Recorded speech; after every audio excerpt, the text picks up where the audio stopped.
সাম্প্রতিক সম্প্রতির প্রশ্নে কোনো বিভাজন নয়, জাতীয় ঐক্যের শক্তিতে নতুন বাংলাদেশের অঙ্গীকার রাজনীতিকদের। ভারতের কোনো ষড়যন্ত্রই সফল হবে না, প্রতিহত করার ঘোষণা বিএনপির। সার্বভৌমত্বের প্রশ্নে কোনো আপোষ করবে না জামায়াত। চট্টগ্রামে আইনজীবী আলিফ হত্যার ঘটনায় গ্রেফতার প্রধান আসামি চন্দন 7 দিনের রিমান্ডে। রিপনকে জিজ্ঞাসাবাদ করা হবে 5 দিন। এবং পাকিস্তানকে 7 উইকেটে হারিয়ে অনূর্ধ্ব-19 এশিয়া কাপের ফাইনালে বাংলাদেশ। শিরোপা লড়াইয়ের প্রতিপক্ষ ভারত।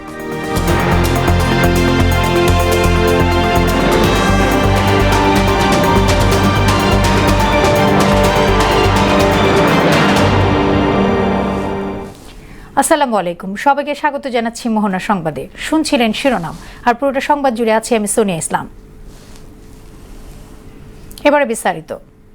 বাংলাদেশ দুর্বল, শক্তিহীন, নতুজানু নয়, এ বার্তা দিতে সার্বভৌমত্বের প্রশ্নে জাতীয় ঐক্য তৈরি হয়েছে বলে জানিয়েছেন রাজনৈতিক ব্যক্তিরা।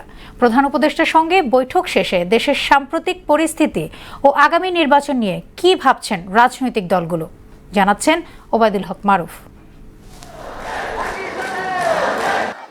জাতীয় ঐক্য থেকেই জাতীয় সরকার, ভোটের মাঠে জোট, স্বৈরাচারী আওয়ামী লীগের বিষয়ে সিদ্ধান্ত, সাম্প্রদায়িক সম্প্রীতি ও প্রতিবেশী দেশের সাথে সম্পর্ক সহ নানা বিষয়ে কথা বলেছেন দেশের শীর্ষ রাজনীতিকরা। বিপ্লবী ওয়ার্কার্স পার্টি মনে করছে, সরকার বা বিরোধী দলে যারাই থাকুক, দেশের স্বার্থে সবাইকে এক ও অভিন্ন থাকার কোনো বিকল্প নেই। দুর্ভাগ্যজনকভাবে যে ঐক্যের স্পিরিটটা সবসময় ঠিক থাকে না। দলীয় সরকারগুলো ক্ষমতায় যখন যায় তখন তাদের সাথে ধরুন তখন তারা বিরোধী দলকে অনেকে শত্রু হিসেবে বিবেচনা করে। বিরোধী দল তো আপনার রাজনৈতিক প্রতিপক্ষ, তারা আপনার কোনো শত্রু না। এই রাজনৈতিক সংস্কৃতিটা আমাদের এখানে আসলে চালু করা চাই। ফ্যাসিবাদকে রুখে দিয়ে সার্বভৌমত্ব ও সাম্প্রদায়িক সম্প্রীতি রক্ষায় দলের অবস্থান তুলে ধরেন জামায়াত ইসলামীর সেক্রেটারি। প্রতিবেশী দেশ যাদের উস্কানিতে এখানে একটা উত্তেজনা তারা তৈরি করেছে এবং তাদের কোনো ইন্ধন দেশকে অরাজকতা এবং আনরেস্ট করার জন্য, অস্থিতিশীল করার জন্য যেসব আন্তর্জাতিক চক্র এখানে সক্রিয়, এটা তারই অংশ হতে পারে। চরমপন্থা বিশ্বাসও করি না, আর চরমপন্থার জবাবও আরেকটা চরমপন্থা দিয়ে করা। Any kinds of extremism Jamaat Islami এর সাথে নাই। দেশ জাতির স্বার্থে এবং ফ্যাসিবাদের কালো যুগ দেশে আর না আসুক, এইটা সুরক্ষা দিতে গিয়ে জামাতকে রাজনীতিতে যে কোনো কৌশল অবলম্বন করতে হয়, আমরা দেশের স্বার্থে তা করব।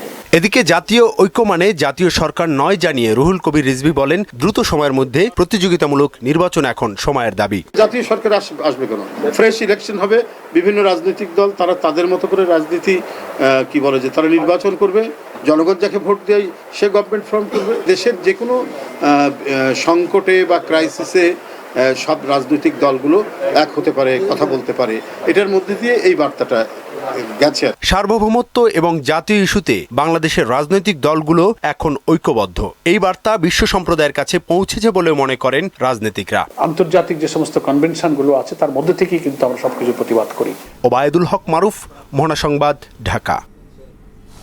স্বৈরাচারী হাসিনার সরকার পতনের পর বাংলাদেশের বিরুদ্ধে ভারত উঠে পড়ে লেগেছে বলে অভিযোগ করেছেন বিএনপির সিনিয়র যুগ্ম মহাসচিব রুহুল কবির রিজভী। অন্যদিকে প্রতীত সরকার স্বৈরাচারের দোসরদের কোনো ষড়যন্ত্রই সফল হবে না বলে হুঁশিয়ারি দিয়েছেন বিএনপির স্থায়ী কমিটির সদস্য ডক্টর খন্দকার মোশাররফ হোসেন। রাজধানীতে আলাদা অনুষ্ঠানে এসব কথা বলেন তারা। আরও জানাচ্ছেন হুমায়ুন কবির। দেশীয় পণ্য কিনে হো ধন্য প্রতিপাদ্যে রাজধানীর গুলশানের শাড়ি, লুঙ্গি, পাঞ্জাবি সহ দেশীয় পণ্য বিক্রির উদ্বোধন করেন বিএনপির সিনিয়র যুগ্ম মহাসচিব রুহুল কবির রিজভী।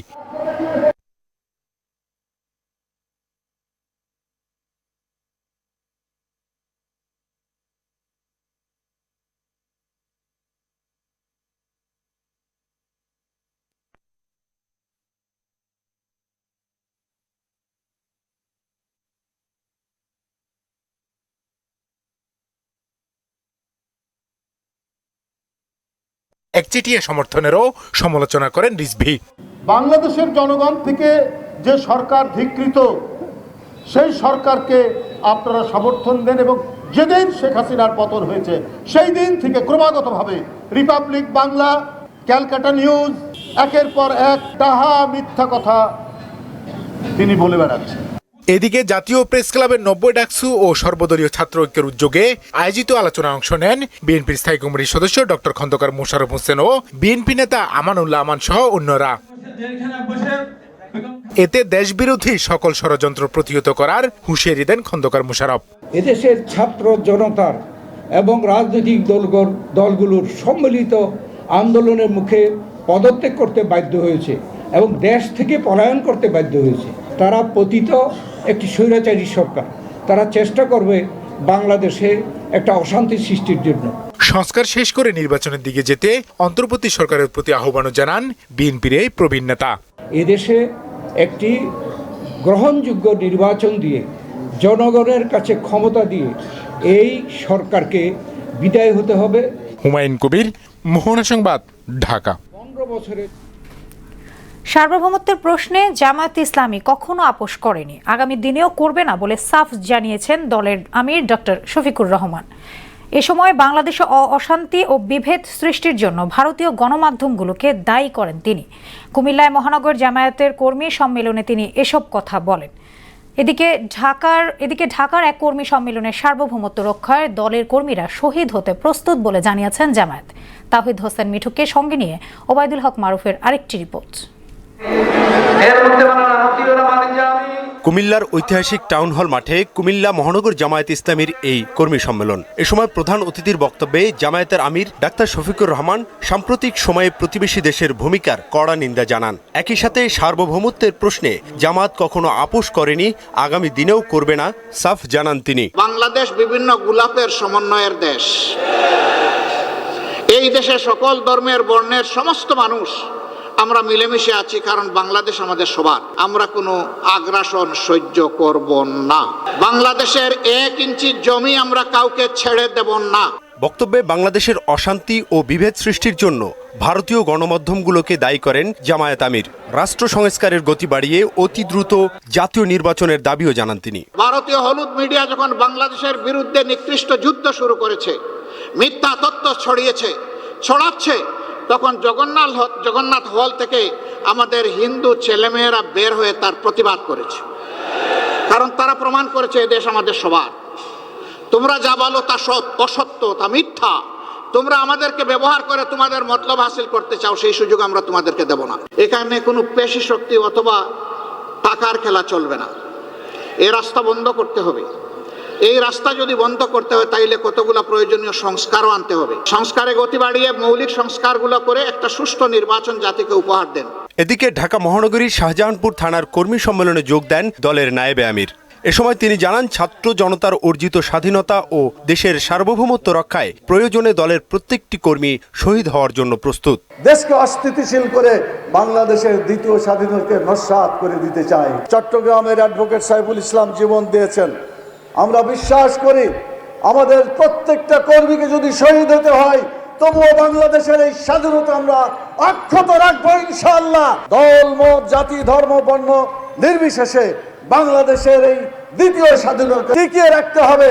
কোনো ধরনের ষড়যন্ত্র এখানে বাস্তবায়ন করতে দেওয়া যাবে না। ওবায়দুল হক মারুফ, মোহনা সংবাদ, ঢাকা। ভারতে বাংলাদেশের সহকারী হাইকমিশনে হামলা এবং সমসাময়িক নানা ঘটনার প্রতিবাদে ভারতীয় দূতাবাসে অভিমুখে আন্দোলন করেছে ইনকলাব মঞ্চ। বিকেল 4টায় গুলশান 2 নম্বর চত্বর থেকে শুরু হয় এই পাবড়ি, যা কিছু দূর এগোতেই পুলিশের বাধার মুখে পড়ে। স্মারকলিপি দিতে এক পর্যায়ে 2 পক্ষের সমঝোতায় 3 জনকে ভেতরে ঢোকার অনুমতি দেয় পুলিশ। এ সময় বক্তারা বলেন, বাবরি মসজিদের মতো যদি আজমিরি শরীফও দখল করা হয় তাহলে ভারতের পরিণতি হবে ভয়াবহ। স্মারকলিপি প্রদান শেষে জুলাই বিপ্লবকে ধারণ করে নতুন করে পররাষ্ট্রনীতি গঠন করার আহ্বান জানান ইনকিলাব মঞ্চ। তারা আমাদের কনসার্নগুলো জেনেছেন এবং আমাদের কাছ থেকে স্মারকলিপি নিয়ে তারা বলেছেন অ্যাজ আর্লি অ্যাজ পসিবল তারা এটা নিয়ে তাদের সর্বোচ্চ পর্যায়ে কাজ করবেন এবং তাদের কাছে আমাদের স্মারকলিপি পৌঁছে দিবেন। আপনারা আমাদেরকে প্রভু থাকবেন না, আমরাও সেবাদাস না। আপনারা জুলাই বিপ্লবকে সম্মান করুন, জুলাইকে স্বীকৃতি দিন। আমরা আপনাদের বন্ধু হতে চাই। আমাদের নিরাপত্তা আপনারা দেখবেন, আপনাদের নিরাপত্তা আমরা দেখব। চট্টগ্রাম আদালত এলাকায় আইনজীবী সাইফুল ইসলাম আলিফ হত্যার ঘটনায় গ্রেফতার প্রধান আসামি চন্দনকে 7 দিনের রিমান্ডে পাঠিয়েছেন আদালত।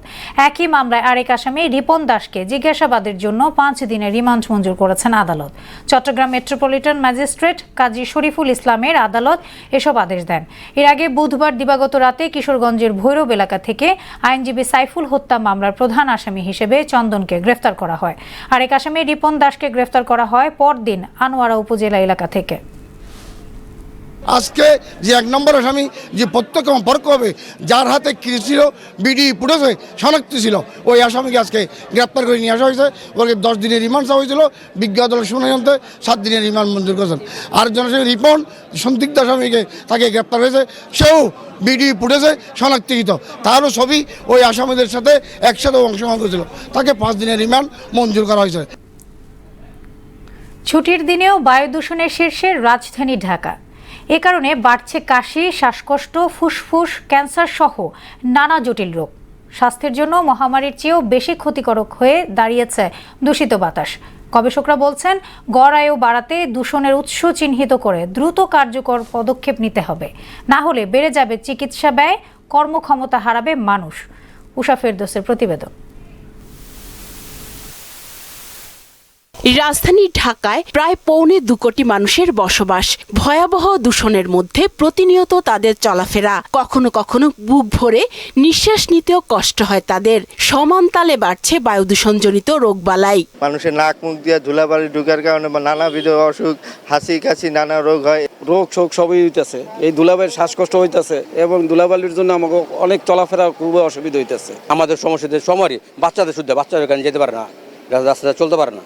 বায়ুমণ্ডলীয় দূষণ অধ্যয়ন কেন্দ্র ক্যাপসির গবেষণা বলছে, ঢাকার বাতাসে অতি ক্ষুদ্র বস্তুকণা পাওয়া গেছে প্রতি ঘনমিটারে 86 মাইক্রোগ্রাম। বিশ্ব স্বাস্থ্য সংস্থার মতে বাতাসে অতি ক্ষুদ্র বস্তুকণার সহনীয় মাত্রা 5 মাইক্রোগ্রাম। এ কারণেই প্রতিদিনই বাড়ছে অসুস্থতার হার। মহিলারা যারা অসুস্থ রোগী আসা যাওয়া করে, বিশেষ করে প্রেগনেন্সি মহিলারা, তাদের জন্য খুবই খারাপ অবস্থা, অনেক কষ্ট হয় ধুলাবালিতে হাসি কাশি। ক্যাপস আরও জানিয়েছে, বায়ু দূষণের কারণে বাংলাদেশের একজন নাগরিকের আয়ু কমছে 6 বছর 8 মাস এবং সবচেয়ে দূষিত শহর ঢাকার বাসিন্দারা আয়ু হারাচ্ছেন গড়ে প্রায় 8 বছর। বায়ু দূষণের কারণে বাংলাদেশের মানুষের গড় আয়ু 6 বছর 8 মাস কমলেও ঢাকা শহরের মানুষের গড় আয়ু কমছে প্রায় 8 বছর করে। মানমাত্রার চেয়ে প্রায় 6 থেকে 8 গুণ বেশি দূষিত বায়ু সেবন করার কারণে মানুষের একদিকে যেমন গড় আয়ু কমছে, অন্যদিকে ব্যাকগ্রাউন্ডে মানুষ বেশি করে শ্বাসকষ্টে ভুগছে, বেশি করে হাঁপানিতে ভুগছে, বিভিন্ন রকমের ইনফেকশন হচ্ছে, ক্ষেত্র বিশেষে ক্যান্সার এরও ঝুঁকি তৈরি করছে। বায়ু দূষণ রোধে সবার আগে উৎসগুলো চিহ্নিত করে দূষণ কমিয়ে আনার তাগিদ দিয়েছেন বিশেষজ্ঞরা। দূষণ রোধে মানসিকতার পরিবর্তন জরুরি বলেও মনে করেন তারা। সর্বসাকল্যে আমাদের যে স্ট্যাটিস্টিক্স আছে তাতে দেখা যায় মোর দ্যান 50% এয়ার পলিউশন হয় ঢাকা শহরের আশেপাশে। শীতকালে যে ইটের ভাটা আছে সেখান থেকে যে এমিশনটুকু হয় সেইটা। ঢাকা শহরের উত্তর দিকে যত ইটের ভাটা আছে, শীতকালে বাতাস উত্তর থেকে দক্ষিণে যায়, ওই বাতাসগুলো ঢাকা শহরের উপর দিয়ে চলে আসে, ফলে পলিউশন অটোমেটিক্যালি হাই হয়ে যায়। ঢাকার বাতাসে সালফার ডাইঅক্সাইডের পরিমাণ 8.9 মাইক্রোগ্রাম, যা 2003 সালে ছিল 5 মাইক্রোগ্রাম। উষা ফেরদৌস, মোহনা সংবাদ, ঢাকা। কয়েকদিনের অস্থিরতার পর বাজার থেকে উধাও বোতলজাত সয়াবিন তেল। দোকানে দোকানে ঘুরে 2-1টি দোকানে পণ্যটি মিললেও এর সঙ্গে ধরিয়ে দেওয়া হচ্ছে অন্য সদাই। এদিকে নতুন আলু বাজারে এলো, দাম এখনো নাগালের বাইরে। আর কয়েকটি নতুন জাতের চাল বাজারে আসায় দাম কিছুটা কমলেও চড়া মাছের দর। আরও জানাচ্ছেন এমআর আসাদ। বাজারে আসতে শুরু করেছে শীতের সবজি। দেশের বিভিন্ন প্রান্ত থেকে আসা সবজিতে ভরপুর কাঁচা বাজারগুলো। তবে উৎপাদনের সঙ্গে সরবরাহ বাড়লেও দাম কমেনি একটুও। শীত সিজনে এসে গেছে, সবজি সবই আসছে, কিন্তু মূল্য আসলে আগের মতোই। কিছু কিছু ক্ষেত্রে দেখা যায় যে বেশিও আছে। কাঁচা তরকারির তো অনেক দাম, এখন তো সবজির সময়, সিজন, এই সিজনে যদি এরকম থাকে তাহলে মানুষ কি করবে বলেন। আর অন্য জিনিস তো আলু যেমন 100 টাকা করে কিনলাম। দাম কমেছে চালের, বাজারে উঠেছে দেশি নাজির শাইল, এলসি ঢোকায়, সরবরাহ বেড়েছে আঠাশ ও গুটি চালের। তবে দাম এখনো 60 টাকার ওপরে। আর মৌসুম চললেও দাম চড়া সব রকম মাছের। পাইজামগুলো আগে বেচতাম 62 টাকা, এখন বেচতেছি 60 টাকা, 58 টাকা। এখন 28গুলো 2-3 টাকা কমছে। নাজির শাইল উঠছে, নারিশেলের দাম কমে নাই। পাবদা আছে 450, 400, বাতাসি 800, মিনিমাম 600 টাকা, বাইলা 600, ট্যাংরা 600, কাকলা মাছ 600, বড় চিংড়ি আছে 1300 টাকা কেজি। আর ভোজ্য তেলের বাজারে চলছে রীতিমতো তেলেসমাতি। পয়সা দিয়েও মিলছে না বোতলজাত সোয়াবিন। পাশাপাশি নতুন আলু বাজারে আসতে শুরু করলেও দাম এখনো 100 টাকার উপরে। আরো তেল নেই, যে কোনো লোকে খালি সোয়াবিন তেল চায়, ভাই তেল দেন তেল দেন। তেল কি করছেন? কই ভাই আমরা কি করবো, আমাকে মাল দিতেছে না। তেল দিবে বলতেছে এর ভিতরে পলটল নিতে হবে, পলটল না নিলে ভাই দিব না। পরে আমি বাধ্য হইয়া কালকে এক কারণ তেল আর কয়েক পিস পলটল লইতে বাধ্য হয়েছি। কোম্পানিরা বন্ধ রাখছে, আর কিসের জন্য বন্ধ রাখছে? কি দাম বাড়ানোর পাচার করতেছে? চিনির দাম মানে মসুর ডাল ডুলের দাম এগুলোর দাম একটু স্থিতিশীল। চিনির দামের মধ্যে চিনির দাম কমছে। বাজার নিয়ন্ত্রণে নতুন ও সময়োপযোগী পদক্ষেপ নিতে সরকারের প্রতি দাবি জানিয়েছেন ক্রেতা সাধারণ। MR আসাদ, মোহনা সংবাদ, ঢাকা। পঞ্চগড়ের সীমান্ত এলাকায় ভারতীয় সীমান্তরক্ষী বাহিনীর গুলিতে আনোয়ার হোসেন নামে এক বাংলাদেশি নিহত হয়েছেন। ভোরে সদর উপজেলার হাড়িভাঙা ইউনিয়নের মোমিনপাড়া ও ভারতের সিংপাড়া সীমান্তে ঘটনা ঘটে। নিহত আনোয়ার জেলার তেঁতুলিয়ার উপজেলার দেবনগর ইউনিয়নের দেবনগরের রফিকুল ইসলামের ছেলে। নীলফামারী 56 বিজিবি ব্যাটালিয়নের অধিনায়ক লেফটেন্যান্ট কর্নেল শেখ মোহাম্মদ বদরুদ্দোজা জানান, পতাকা বৈঠকের মাধ্যমে মরদেহ ফেরত আনা হবে। দিনাজপুরের বীরগঞ্জে বাস ট্রাকের সংঘর্ষে ঢাকা সহ চালক সহ 3 জন নিহত হয়েছেন। আহত কমপক্ষে 20 জন।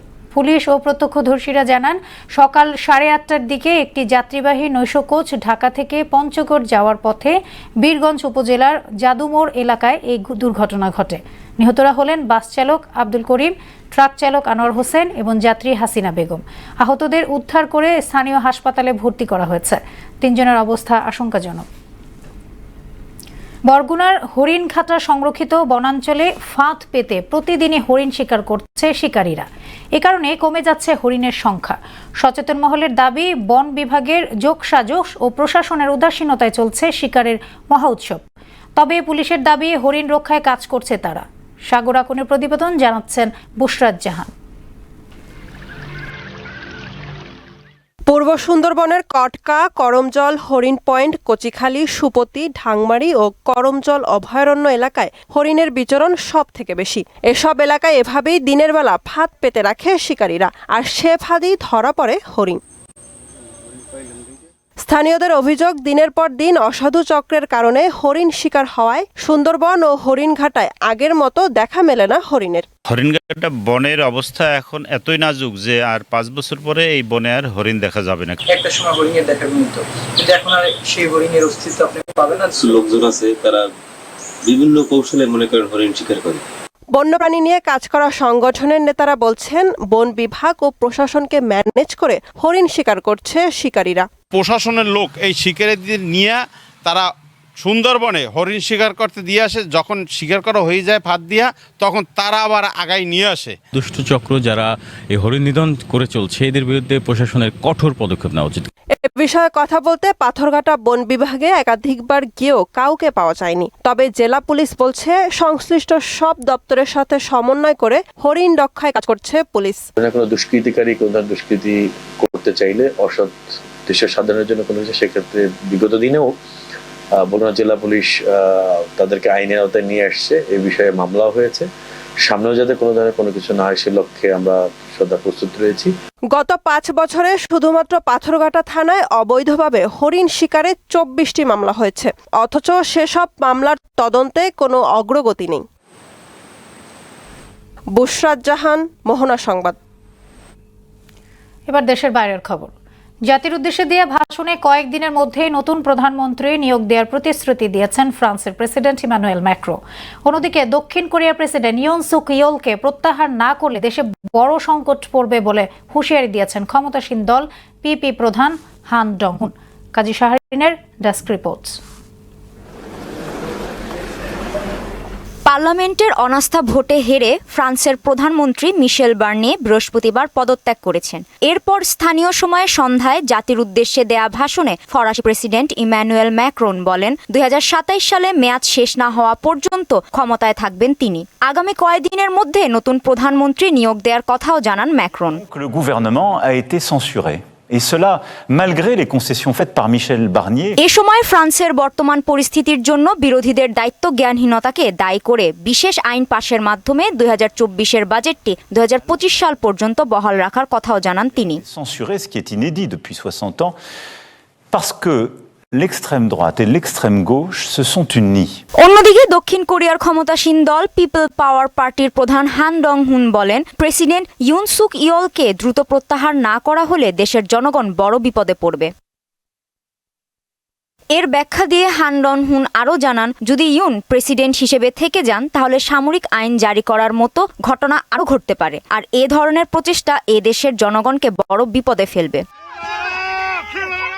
দক্ষিণ কোরিয়ায় চলমান অস্থিতিশীল পরিস্থিতির কারণে দেশটির প্রেসিডেন্ট ইউন সুক ইয়লের প্রতি সমর্থনও কমছে।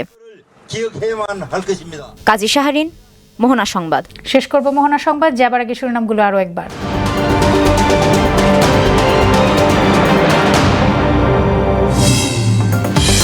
সার্বভৌমত্ব ও সাম্প্রদায়িক সম্প্রীতির প্রশ্নে কোনো বিভাজন নয়, জাতীয় ঐক্যের শক্তিতে নতুন বাংলাদেশের অঙ্গীকার রাজনীতিকদের। ভারতের কোনো ষড়যন্ত্রই সফল হবে না, প্রতিহত করার ঘোষণা বিএনপির। সার্বভৌমত্বের প্রশ্নে কোনো আপোষ করবে না জামায়াত। চট্টগ্রামে আইনজীবী আলিফ হত্যার ঘটনায় গ্রেফতার প্রধান আসামি চন্দন 7 দিনের রিমান্ডে। রিপনকে জিজ্ঞাসাবাদ করা হবে 5 দিন। এবং পাকিস্তানকে 7 উইকেটে হারিয়ে অনূর্ধ্ব-19 এশিয়া কাপের ফাইনালে বাংলাদেশ। শিরোপা লড়াইয়ের প্রতিপক্ষ ভারত।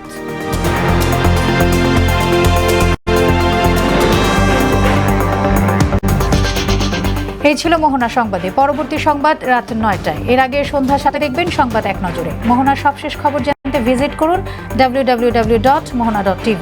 সংবাদ দেখতে পারেন ফেসবুক, ইউটিউবে। এতক্ষণ সঙ্গে থাকার জন্য ধন্যবাদ সবাইকে।